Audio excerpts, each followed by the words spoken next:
are you all? Hope you all are doing very good. Today, students, we are going to start our new chapter of class 7, which is chapter number 13 about electric current and its effects. Okay, let's start the chapter. So, the arrangement for obtaining electric current in a conductor by connecting it to a source of electric current is known as a circuit. And an electric circuit is a continuous path for electric current consisting of circuit elements such as bulb, wire, battery or cell, etc. Students, एक ऐसा arrangement जहां पे हम electric current को obtain करते हैं इन a conductor.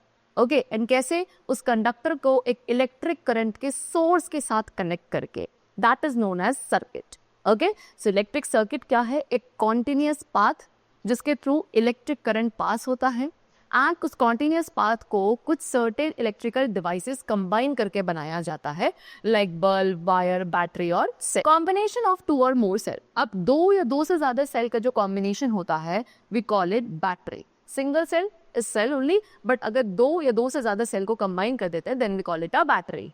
ठीक है. There are various symbols used in a circuit. अब एक इलेक्ट्रिक सर्किट के अंदर वेरियस सिंबल्स है जिनको यूज किया जाता है for representing the different kinds of electrical devices in a circuit. Like this you can see, this is for the cell. Cell का symbol ये होता है. This is for the battery. ये आपका lamp हो गया. This is switch, resistor, switch again, ammeter, galvanometer. This is a wire crossing without joining. Okay? This is for the voltmeter. This is milliammeter and this is variable resistor. So ये आपके different common devices है जिनको एक electric circuit के अंदर use किया जाता है. और एक इलेक्ट्रिक सर्किट बनाने के लिए, क्योंकि हम पूरी इलेक्ट्रिकल डिवाइस को नहीं बनाते हैं, so we use these kind of symbols for that. An ammeter is used to measure electric current. अब एमीटर क्या है? एमीटर एक इलेक्ट्रिकल डिवाइस है जिसको एक सर्किट के अंदर फ्लो हो रहे इलेक्ट्रिक करंट को मेजर करने के लिए यूज किया जाता है. Similarly milliammeter is more sensitive instrument use to measure current. Milliammeter और भी ज्यादा सेंसिटिव इंस्ट्रूमेंट है जिसके थ्रू अगेन करंट को ही मेजर किया जाता है. एंड वोल्टमीटर को यूज किया जाता है to measure voltage. Next, resistance. Resistance is the opposition और hindrance to the flow of electric current. ठीक है. इलेक्ट्रिक करंट के फ्लो के लिए जो ऑपोजिशन या जो हिंड्रेंस प्रोड्यूस होती है एक इलेक्ट्रिक सर्किट में, that is known as resistance. Okay, now generally metals are good conductors of electricity but they have also little resistance. Generally metals तो बहुत अच्छे कंडक्टर्स होते हैं इलेक्ट्रिसिटी के, लेकिन स्टिल उनमें क्या होता है? लिटिल रेजिस्टेंस प्रेजेंट होता है. Okay, for example filament of bulb का जो फिलामेंट होता है, it is made up of tungsten wire which is a kind of alloy. And tungsten wire क्या करता है? It offers higher resistance. काफी हाई रेजिस्टेंस ऑफर करता है. A resistor is a circuit element design to offer a certain resistance to the flow of electric current. So resistor क्या है? Resistor एक element है जिसको डिजाइन किया जाता है कुछ सर्टेन रेजिस्टेंस ऑफर करने के लिए to the flow of electric current. Okay, so in the joining circuit there are various elements which are used to make a circuit. So यहाँ पे हमने previous discuss किया था. ठीक है. So इसमें ये एक circuit diagram है जहाँ पे different types के instruments को use करके एक circuit बनाया गया है. Next we have the concept of heating effect of electric current. अब सबसे पहले हम electric current के heating effect को discuss करेंगे. So when electric current flows through a conductor, some of it get converted into heat energy. Some appliances are specially designed for heating purposes. So students, जब भी एक circuit के through electric current flow होता है, एक conductor के through electric current flow होता है, and as we have already discuss कि हर एक कंडक्टर लिटिल और कुछ एक average amount of resistance offer करता ही है. सो उस रेजिस्टेंस की वजह से ही जब इलेक्ट्रिक करंट एक कंडक्टर या सर्किट के थ्रू फ्लो हो रहा है, वो रेजिस्टेंस उस फ्लो हो रहे करंट को क्या कर देता है? हीट एनर्जी में कन्वर्ट कर देता है. ओके, यानी कि कुछ ऐसी एनर्जी होती है जो कि हीट एनर्जी में कन्वर्ट हो जाती है. सम अप्लायंसेस, कुछ अप्लायंसेस ऐसे हैं जो कि स्पेशली डिजाइन ही किए जाते हैं हीटिंग पर्पस के लिए, such as room heater, press, that is electric iron, geyser, toaster, kettle, oven etcetera. ये सारे ऐसे अप्लायंसेस हैं जो हीटिंग इफेक्ट के लिए ही बनाए जाते हैं. इन दीज अप्लायंस, इन सभी अप्लायंसेस में क्या होता है? अ हीटिंग फिलामेंट इज यूज. एक हीटिंग फिलामेंट का यूज किया जाता है एंड वो फिलामेंट बना होता है नाइक्रोम वायर का. एंड ये क्या करता है? It offers a high resistance. ये अच्छा खासा रेजिस्टेंस ऑफर करता है to the flow of heat के फ्लो के लिए. And therefore this filament gets heated up to a high temperature. इसीलिए ये फिलामेंट एक हाई टेम्परेचर हीट अप हो जाता है, then we pass electric current through it. And that's why these appliances consume more electricity. And इसीलिए ये appliances ज्यादा electricity consume करते हैं. Okay, now the amount of heat produce in a wire. अब एक वायर के अंदर कितनी अमाउंट ऑफ हीट प्रोड्यूस होगी वो डिपेंड करता है उस वायर के मटेरियल पे, लेंथ पे एंड थिकनेस पे.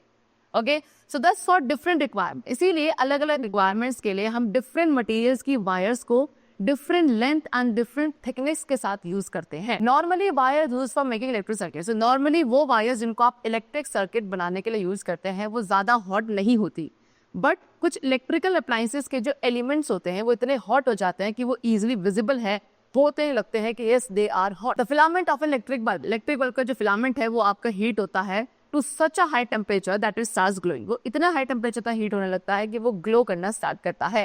एंड इसीलिए जो बल्ब है वो ज्यादा इलेक्ट्रिसिटी कंज्यूम करते हैं due to light and heating effect. So we have to use tube lights और CFL for light only, they save wastage of electricity. So क्योंकि बल्ब जो है ज्यादा इलेक्ट्रिसिटी कंज्यूम करते हैं लाइट एंड हीटिंग इफेक्ट की वजह से, इसीलिए हम आज के टाइम पे ट्यूब लाइट्स या CFLs का यूज करते हैं for only the purpose of light. Okay, because इससे इलेक्ट्रिसिटी भी वेस्ट नहीं होती है, right? Okay, now next we have the concept of electric. So the heating effect of current is also used in electric fuse. अब इसी current के heating effect को use किया जाता है इलेक्ट्रिक फ्यूज के कंसेप्ट में भी। इलेक्ट्रिक फ्यूज क्या है? एक सेफ्टी डिवाइस है which is use to prevent damage in electric current. एक इलेक्ट्रिक करंट में डैमेज को प्रिवेंट करने के लिए एक सेफ्टी डिवाइस का यूज किया जाता है which is known as electric fuse. And electric fuse भी हमारे करंट के हीटिंग इफेक्ट पे ही एप्लीकेबल बेस्ड होता है। If suddenly a very high current passes through it, it is made up of an alloy which has very low melting point. So actual में जब अगर suddenly अचानक से एक सर्किट के थ्रू बहुत high amount of current pass होने लगता है, so उस पर्टिकुलर कंडीशन में हमारे सर्किट को डैमेज से प्रिवेंट करने के लिए, प्रोटेक्ट करने के लिए इलेक्ट्रिक फ्यूज वहाँ पे काम करती हैं। एक्चुअल में जो इलेक्ट्रिक फ्यूज है वो एलॉय का बना होता है एंड उस एलॉय का जो मेल्टिंग पॉइंट है वो काफी लो होता है। The heat produce due to the current और एनी फॉल्ट। ओके, एंड उसके बाद वो जो हीट प्रोड्यूस होती है हाई करंट की वजह से, किसी भी फॉल्ट की वजह से, उस कंडीशन में वो फ्यूज वायर मेल्ट हो जाता है and breaks the circuit, and circuit को ब्रेक कर देता है। This fuse is used in main line. इस फ्यूज को मेन लाइन में यूज किया जाता है एंड इस तरीके से फ्यूज एक सेफ्टी डिवाइस है जो कि इलेक्ट्रिकल सर्किट को एंड अगर कोई पॉसिबल फायर्स है उनसे होने वाले डैमेजेस को, now you can see in this picture, this is electric fuse which is used in the main line. Okay, kind of safety device. These days miniature circuit breaker MCB is used in place of fuses. आज के time पे students हम क्या करते हैं, हम MCB का use करते हैं in place of fuse. MCB means what? Miniature circuit breaker. It is also a kind of safety device only, right? It is a switch that automatically switches off a circuit if the current in its exceed the specified maximum limit. ठीक है, MCB क्या है? MCB भी एक switch है जो कि automatically क्या हो जाता है, स्विच ऑफ हो जाता है अगर सर्किट के अंदर जो करंट है वो एक स्पेसिफाइड मैक्सिमम अमाउंट से एक्सीड होता है।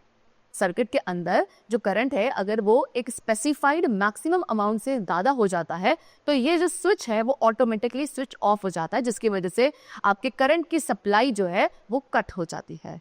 Okay, and when we turn them on then the circuit is once again completed. And दोबारा से जब आप उन्हें टर्न ऑन करेंगे, इस तरीके से उठा देते हैं ऊपर की तरफ MCB को, तो दोबारा क्या हो जाता है, सर्किट आपका। So this was all about heating effect of electric current and now we come to the topic that is magnetic effect of electric current. So take a cardboard and wrap in electric wire a few times around the cardboard. So आपको क्या करना है, cardboard लेना है and एक electric wire को उसके around, cardboard के अराउंड कुछ टाइम्स क्या करना है, आपको रैप करना है। Now place a compass needle inside it. उसके अंदर आप क्या रखेंगे, भाई कंपास निडल को रखेंगे एंड उस कंपास निडल को आपको कनेक्ट करना है एक बैटरी एंड स्विच के साथ with the help of a wire. Okay, now when the current is switched on, जैसे ही आप करंट को स्विच ऑन करोगे वो जो निडल है इट विल गेट डिफ्लेक्ट, वो क्या होने लगेगी, डिफ्लेक्ट होना स्टार्ट करेगी। And when the current is switched of, and जैसे आप करंट को स्विच ऑफ कर दोगे, निडल जो है it will come back to its original position, that is north south direction. Okay, now if you reverse the direction of current, अगर आप current के डायरेक्शन को रिवर्स कर देंगे बाय चेंजिंग द कनेक्शन, उन कनेक्शंस को चेंज करके, so magnetic needle अब क्या होगी, अगेन डिफ्लेक्ट होगी but now in the opposite direction.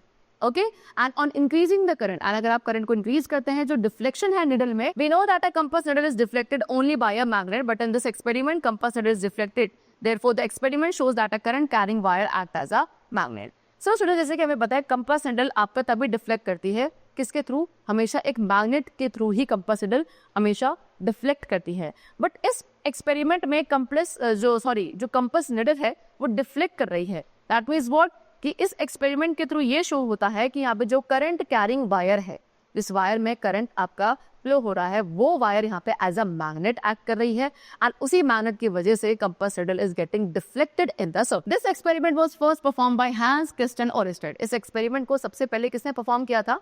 Hence Christian Oersted ने 1820 में एंड इन्होंने ही शो किया था the magnetic effect of current.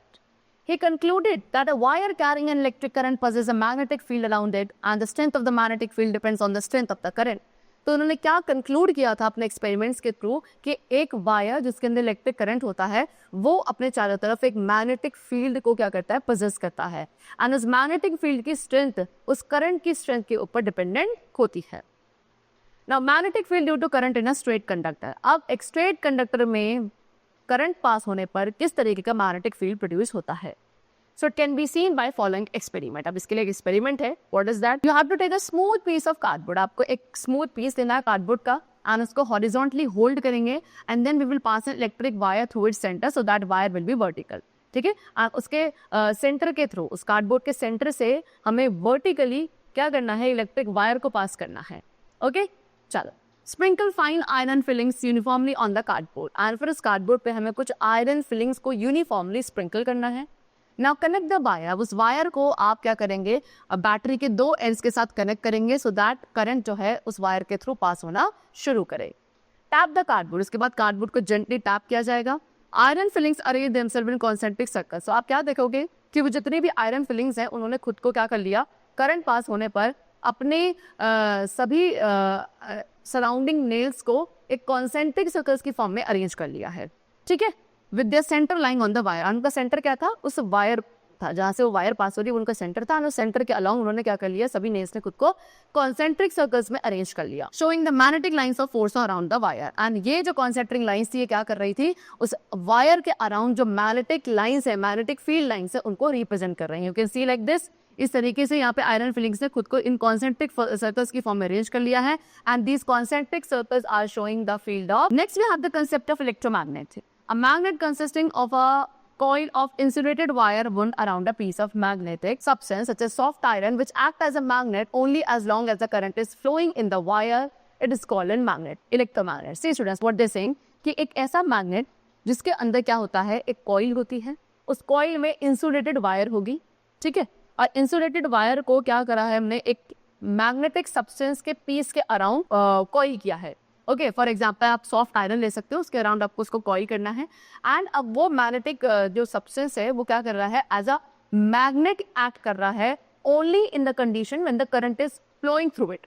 जब तक करंट उसके थ्रू फ्लो हो रहा है तब तक अगर वो substance as a magnet act कर रहा है, इस टाइप के सब्सटेंस को बोला जाता है what? We call it electro the magnetic material. अब वो मैग्नेटिक मटेरियल जिसके अराउंड हमने कॉइल को वुंड किया है उस मैग्नेटिक मटेरियल को कहा जाता है कोर.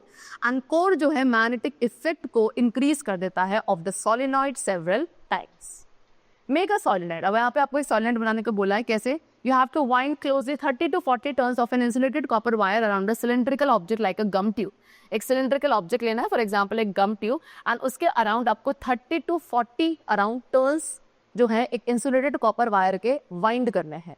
ओके, एंड उसके बाद उसको आपको कनेक्ट करना है. उसके दोनों एंड्स को वायर के साथ लेकर आपको एक बैटरी के साथ कनेक्ट करना है एंड उसके बाद आपको switch on and place some pins on near the solenoid and फिर उसके बाद आपको इलेक्ट्रिक करंट का स्विच ऑन करना है एंड उस सोलेनॉइड के अराउंड पे एंड उसके दोनों एंड्स पे भी आपको कुछ आयरन नेल्स को प्लेस करना है. Solenoid will attract the pins. आप क्या देखोगे? जैसे आपने करंट को पास किया यानी कि स्विच ऑन किया and current is flowing through that solenoid, तो सोलेनॉइड एक मैग्नेट की तरह बिहेव करना स्टार्ट करेगा, एक इलेक्ट्रोमैग्नेट की तरह बिहेव करना स्टार्ट करेगा एंड वो जितनी भी पिन्स उसके अराउंड रखी हैं उनको अट्रैक्ट करेगा because it is now acting as a electromagnet. When the electric current is switched off, जैसे आप इलेक्ट्रिक करंट को स्विच ऑफ करोगे कॉइल अपने सभी मैग्नेटिज्म प्रॉपर्टी को क्या कर देगा? लूज कर देगा एंड वो आयरन नेल अगेन क्या हो जाएंगे उससे. Next we have the concept of electric bell. See it consist of electromagnet. अब इलेक्ट्रोमैग्नेट में क्या होता है? इलेक्ट्रिक बेल के अंदर एक इलेक्ट्रोमैग्नेट होता है, आर्मेचर, एक contact adjusting screw, a gong and a hammer. ये सारी चीजें मिलकर इलेक्ट्रिक बेल बनती है. The armature consist of a soft iron. Armature के अंदर क्या होता है? एक सॉफ्ट आयरन रॉड होती है जो कि एक स्प्रिंग के ऊपर माउंट की जाती है. Okay, one end of the iron rod, उस आयरन रॉड की एक एंड जो है वो क्या करेगी? उस कॉन्टैक्ट एडजस्टिंग स्क्रू के अगेंस्ट, उसके टॉप के अगेंस्ट क्या करेगी? प्रेस करती है When the switch is pressed, जैसे स्विच को प्रेस किया जाएगा, करंट उस इलेक्ट्रोमैग्नेट में फ्लो करना स्टार्ट करेगा. It then attracts the iron rod. इसके बाद उस आयरन रॉड को वो अपने टुवर्ड्स अट्रैक्ट करेगा, जिसकी वजह से हैमर जो है वो क्या करेगा, उस गोंग को स्ट्राइक कर देगा at the same time. And उस टाइम पे जो आर्मेचर है वो अपना कॉन्टैक्ट स्क्रू के साथ लूज कर देगा and current will be. This causes electromagnet. अब इससे क्या होता है, इलेक्ट्रोमैग्नेट अपने मैग्नेटिज्म को लूज कर देता है एंड आर्मेचर स्प्रिंग जो है वापस अपनी पोजीशन पे आ जाती है to close the circuit once again. फिर इसके बाद current flows once again and the cycle repeat itself with the current is switched off. ठीक है, उसके बाद करंट दोबारा से अगेन फ्लो करना स्टार्ट करता है एंड वही सेम साइकिल रिपीट होती है जब तक करंट स्विच ऑफ नहीं हो जाता. Okay, so this is how an electric bell. Next and the last topic which we have is uses of electromagnets. Electromagnets के क्या क्या uses है? So electric bell and buzzer. Electromagnets का use electric bells में, buzzers में use किया जाता है. Okay, उसके साथ साथ उन्हें हम electric motors में use करते हैं, such as AC, fan, washing machine, refrigerators, etc. Then to separate magnetic material, junk में से magnetic material को separate करने के लिए भी electromagnets का use किया जाता है. Doctors भी टिनी यानी कि छोटे छोटे electromagnets का use करते हैं मैग्नेटिक मटेरियल के स्मॉल पीसेस को निकालने के लिए जो कि एक्सीडेंटली हमारे आई के अंदर चले जाते हैं. And last, in cranes for lifting heavy iron pieces. Cranes में भी इलेक्ट्रोमैग्नेट्स का यूज किया जाता है for lifting up the heavy iron pieces from the scrap और from the junk. So the chapter is completed over here. I hope you all must have understood about the heating effect and magnetic effect of electric current. That's all for today. We'll meet you very soon. Till then, take care and thanks to everyone.